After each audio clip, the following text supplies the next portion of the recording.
If you want to know how to use itch.io games, you're in the right place.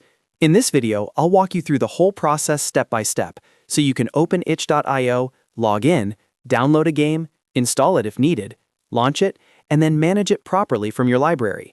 Whether you're brand new to itch.io or you just want a quick refresher, this guide will make everything simple and easy to follow.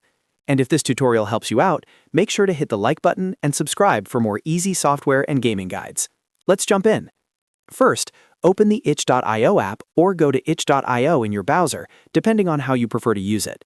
If you already have the app installed, that's usually the fastest way to get started, because it keeps your games organized in one place. Once the app or website loads, sign in to your account. If you don't already have an account, you'll need to create one first so you can download and manage games properly. After you're logged in, take a look around and select a game you want to try. Itch.io has a huge variety of indie games, demos, and free titles, so you can browse until you find something that looks interesting. When you've chosen a game, go ahead and download it.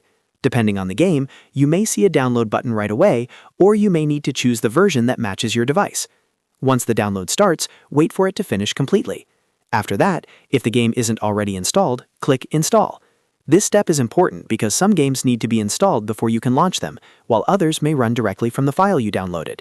If you see an install option, use it and let the process complete before moving on. When the game is installed, click Launch to open it. This should start the game and take you directly into the main menu or opening screen.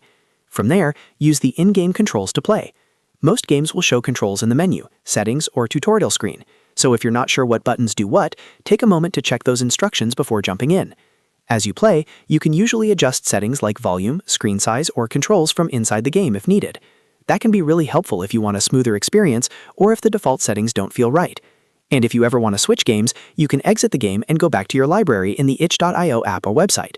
From your library, you can manage your games, reopen them later, or remove ones you no longer want installed.